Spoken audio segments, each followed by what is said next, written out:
Hey guys, welcome back to World of Warships. Today we have a brand new Salvage event, this time with Pampa and Tashkent 39. And it's very important that you take a close look at this event before you actually engage with it. There's some tricky things going on here that I need to explain to you. First off, though, this event will end September 3rd by the looks of things. I saw some confusion about that, at least initially in the release here, so keep that in mind. But most importantly, this is not an event where you can exchange all your coal, all your steel, all your credits for Pampa or Tashkent 39. This is a situation where you can only exchange up to 5% progress in this event for credits, for Elite Commander XP, for steel, and up to 10% for coal. That's it. And most important, Wargaming, I don't know why you decided to do this. This feels like an absolute miss. You did not need to make this entire scale here logarithmic, I guess would be the way to put it. It is not linear at all. Notice here we got 1.2% that looks to be, I don't know, more than 10% along. That's kind of insane. About halfway, we get to 8.3%? What? Yeah. You got to be very careful here. It may look like you're getting a lot of progress if you allocate all these resources without using any doubloons yet. But no, this is actually just 25%. And it looks like we're over halfway there. This is ridiculous, Wargaming. This is like dark patterns. This is crazy. Why did you do this? I'm actually not even that mad at the rest of this event, to be honest with you. I've seen some discourse over this. But Pampa, for a maximum of 36,240 doubloons, doesn't seem too bad for a tier 10. Brisbane is in the armory right now for like 31,000. Events that have had things like Napoli's, Yoshino's for sale have typically been more than this or around this price. We've seen a lot of ships come back for Admiral packs only. We just had a BA event where even the tier 9 premiums there in their Admiral packs were 45, 46,000 doubloons. Now I know this is still expensive, okay? But it could have been a lot worse, right? I don't know why they did this non-linear scale here. This is the most egregious part of this event for me. Pampa, you could also get, if you include every bit of credits, Elite Commander XP, steel, and coal, the minimum price there is going to be 26,240 doubloons. But that's not the best value here, in my opinion. Tashkent 39, however, if you use all these resources, all you need is another 2,720 doubloons. And just like that, we get ourselves up to the Tashkent 39 phase. Interesting to get a tier 7 premium for that cost. There is some good in this event, okay? But yes, I completely agree that this is not okay to do this sort of scale, this progression bar. This is horrible. And for Pampa, it's going to be up to you whether or not it's worth it. We'll talk about these ships some more this video. But just know this is a little bit misleading when it comes to this salvage event. And actually, before we get into the boats, I do want to remember that they did a salvage event before. And notice here, it looks like 40% is a little over halfway. So this is something they've done before. It's not as egregious on this one, this whole scale. It is not linear. Also notice there's a bit more progress happening early on. There's a lot more interesting things going here. But this was a very expensive event too, because Kitakami was available. And yeah, it was December 2023. I just double checked that. And it was a cool event. Notice how much progress you can actually get for just resources putting things in here. It's not the same event though, okay? This time you have to use mostly doubloons and a tiny bit with your in-game resources. But if you look at this old one, it was pretty cool how much you could get with just in-game resources towards these ships. And lastly, I just want to mention that it's not worth getting into this event if you already own these ships. You're only getting free XP back from getting these ships again. Pampa, 150,000 free XP. Tashkent, 50,000 free XP. Really not worth it. But we know that already. You shouldn't be engaging with this if you already have Tashkent 39 or Pampa here.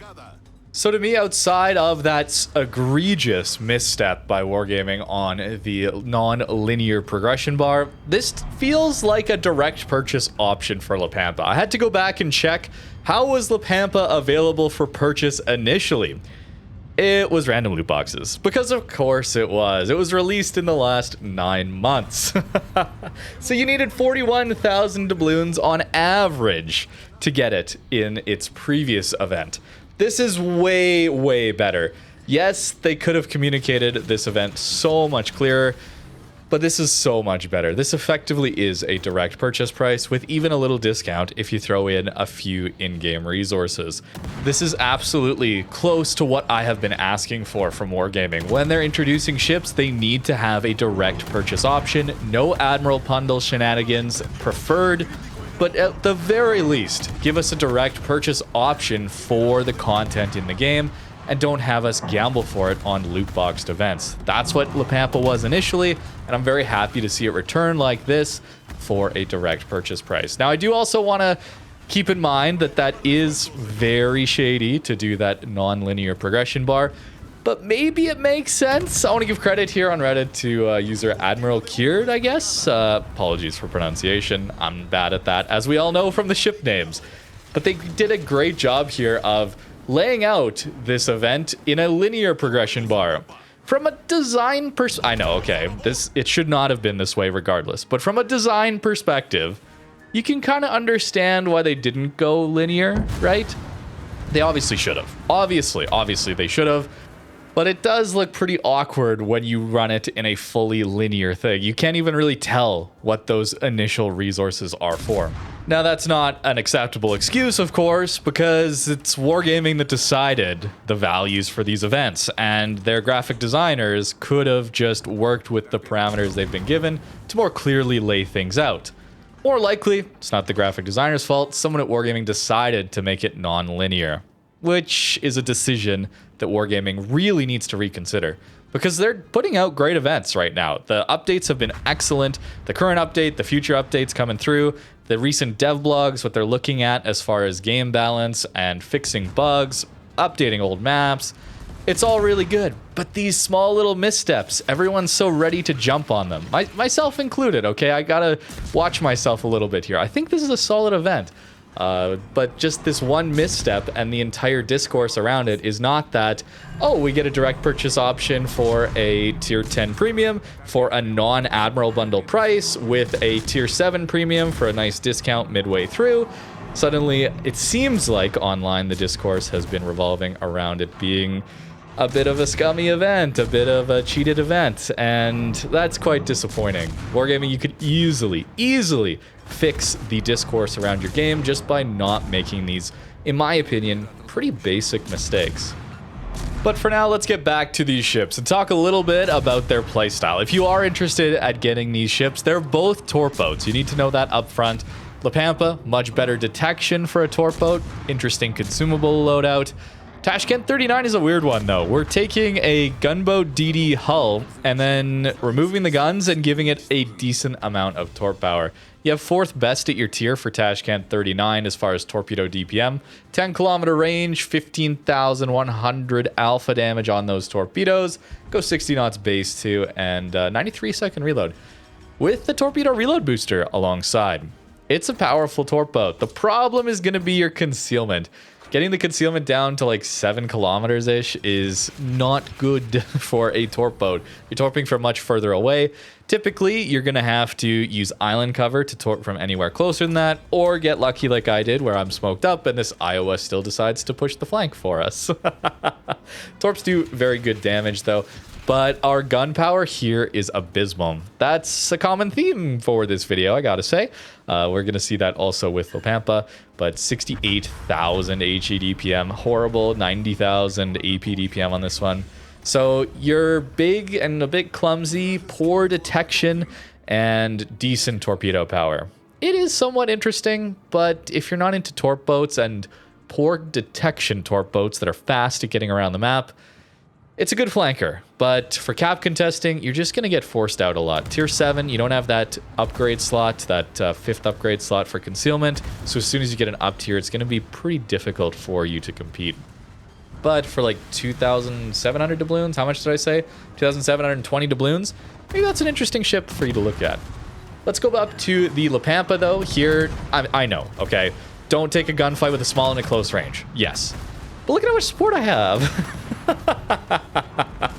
This is how you deal with the gunboat DDs, is you have to get support from your teammates. And we're still going to go down here. We're not getting quite as much support as I was hoping for. Perhaps the island, this small island, was playing smartly around, limited the firing angles of my teammates. Maybe Borgone didn't have a shot until just now. Something like that. Misplay on my part, 100%. But it's hard to play this ship in today's meta for this reason right here. Every single other Torp boat here gets a massive hit on this Colombo, in my opinion, okay? It's just we don't have the Torp range. 10.5 kilometer Torps. Yeah, it's a lot of torpedoes. We're sending out 30 Torps there at these guys. And none of them are going to hit. I'm going to spoil you a little bit. It's so difficult to play this ship into today's meta. If it's not a enemy gunboat DD that's pushing you away, it's going to be a radar. It's going to be plane spotting. It's going to be an enemy Torp boat that has more support than you. It's very hard to get this ship working in tier 10 these days. I think it's a very much a feast or famine style of ship, and one that is mostly in a famine, okay? You're walking around in a desert looking for an oasis, and given how matches tend to go these days, you've all been at tier 10 before, I'm assuming, if you're looking at buying a Pampa. It's pretty passive, yeah? It's hard to find areas of the map that you can push through to get close enough to use this incredible torpedo power, because it is incredible torpedo power. Torp DPM 121,000. The Torps do 17,500 alpha damage, 130-second reload base. You can get that down quite a bit. 66 knots is pretty good, but having that ability to launch out 30 Torps at once is absolutely ridiculous.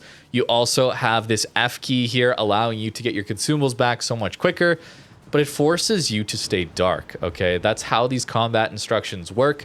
It's a ship that needs to stay undetected. So here I'm actually building a very strange build with RPF, Swift, and Silence. I'm giving up some things here with even my HP. Notice I'm not actually running Survivability Expert, which I never do.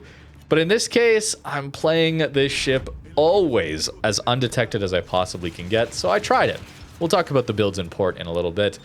But it's safe to say I did not have a great time with this ship. My thoughts on this have not changed since my initial video on it. And you need to know that this is not my kind of ship in the game, okay? I'm very biased against this. This is not an objective look at this ship, because I can't do that here. This is a playstyle that is so not me that it's very difficult for me to even have fun trying to get good games. Usually, when a ship doesn't fit my playstyle, it's fun to give it a go, okay? I'll use an example of the John the Ruthless build Colbert, okay? I'm not John. I'm not that good at light cruisers, certainly not a Colbert with 13 kilometers of range in today's passive meta, but it's fun to try because it's a challenge. Here, it just feels like I have plenty of ideas on how I can influence the battle, where I need to go to outflank, to spot, to help my team win, and then I try to go do those things, and my ship doesn't have the Torp range to even Torp from outside of a lot of the radars. The plane spotting keeps me away, or I need to go contest an area of the map where there's a destroyer, right? And I just don't have the team support. This ship in a division would be excellent, because you go spot the enemy destroyer, your div mates bring the firepower, and you clear that flank, and then you're laughing because you have free reign on all the battleships and cruisers, assuming they don't have radars, but you can play around that. One radar, you can play around here, and you're having a great time. But it's hard when you're playing solo with this ship. I think you're going to realize, if you're interested in this playstyle, play a Shima instead, play a Gearing Torp boat instead, play Cassard instead. Speaking of, that ship got a buff. We're going to take a look at that one soon. I've already recorded that one a couple days ago now, but there's things that just keep coming up I have to cover, and this Pampa Salvage event was one of them. It's a really good Torp boat at close range, but the times you're going to get to take advantage of that is very, very seldom, in my opinion. The guns, their DPM is poor, but we do have daring AP, so shorter fuses, good pen angles, so if there are destroyers at closer range, it can be worthwhile going for. You're still going to get some overpens here and there. I'm not a big believer in AP, but when it's a large destroyer like a Regalo at such ranges, we're going to get mostly full pens. As soon as you get into some smaller DDs, then it gets a little bit worse. But it's tough to play. It is a very difficult ship to play. And that difficulty for me is just not enjoyable difficulty, where we get locked out of games. I find I get very frustrated when I feel helpless in a video game, when I feel like my actions, I can't take any action, and I'm just locked out of playing the experience. One of the reasons that I find interacting with subs and carriers so frustrating. And I found myself feeling that here with Pampa again. The lack of range on these Torps was just an absolute nightmare for me. Even getting 1.5 kilometers more to 12 kilometers, there were so many salvos where it would have been so much more consistent, the damage, going up to those Shima Torps. It's very nice, though, to have the healing here. This F-key gimmick, it is hard to charge up. It takes a while. If you have Lisboa, though, you use it. The second time, you get a base 20% on it. Very nice. But you got to stay dark. And with accidental plane spotting, things like that, it can be a little bit tricky to do that. Something to mention, our depth charges, we only have 6 of them. That's why it took me so long to deal with that sub. The odd time that I do find myself on top of a submarine. Yeah, this one, maybe not the best at that. The Torps are absolutely incredible. 100-second reload thereabouts with the build, and good damage, the ability to dump out even more of them. It's, in theory, incredibly powerful. In practice, though, I found it to be lacking in today's meta. But it's up to you. Again, I am not a Torp boat player. If you're interested in Torp boats, maybe there's some better Torp boat players out there you can go watch on YouTube or Twitch or wherever. Give that a shot, okay? This is the opposite of my kind of playstyle here as far as surface ships go. This is about as far as it gets from what I want out of this game. So understandably, I'm not going to be nearly as good at showcasing this ship and its best light. This is the build that I was running towards the end, by the way. I know, no survivability expert, no superintendent, but I was getting desperate, man. I was trying to do RPF Torps to try and deal with the DDs on my flanks. I was running into Smalllands. I was running into Cabas. I was running into Marceaus. I was running into like every good gunboat DD, man. It was so hard. And I'd outspot them, maybe take a trade or two where I don't shoot, and that way my repair keeps me in the fight. That's a really cool thing about having repair here. We can get into those fights that we don't want as a Torp boat, and we can still heal up later in the battle. It's really nice, but it was just so difficult, man. I'm not gonna lie, it was very tough. It was a tough day to play World of Warships when I'm playing something like Pampa. You should probably run Survivability Expert though. Superintendent, I'm not sure if it's needed. It takes forever to get back to a lot of these consumables. It's a heal though. You probably should take it, honestly. I was getting so desperate. The other problem with this ship is its speed. It is very, very slow. Surprisingly, not the best rudder shift time either. 4.2, turning radius is good. But very, very slow ship. So again, taking Swift, main battery reload gets worse because of that. But I think this is a decent skill to take here because our entire gimmick on this F key is based around us staying dark. And that means we're going to take good advantage of Swift and Silence. Getting to flanks sooner is going to help us a lot with landing torpedoes as well. It's not my kind of ship, so it's pretty easy for me to wouldn't want to engage with this event personally, but maybe you do. And you should know that this is not a linear scale. That is the entire problem, in my opinion, with this event, just that it is not very clear on what you are getting out of these resources. But for 36,240 doubloons, again, it's 90.6. Should have mentioned this earlier, actually, now that I'm thinking about it. You don't need to get to 100% to get Pampa. It's just at 90.6 here. That's where that calculation comes from. Or down to 26,240.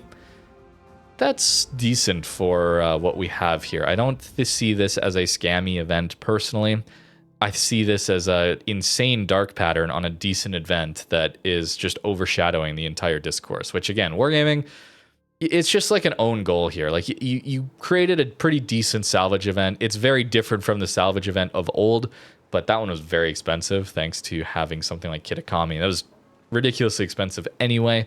It's a very different event. The max price you can spend here is so much lower, and I think that's cool. I think it's a solid way to have a premium available for purchase. especially considering the way this premium was initially distributed for sale, which was purely in loot box gambling event. And to me, this is a massive step up. But I would love to hear from you in the comments down below. That's been my take on this event. I know that has not been the standard take, at least on the first day and a bit, looking through some online forums and that. But we'll see. Let me know. But obviously the best part of this event's got to be just that the Tashkent 39, if you're interested in that fast flanking Torp boat roll with poor concealment, 2,700 doubloons. That's pretty good. That's pretty good. Anyways, I'm going to go. Thank you very much for watching and have a great rest of your day.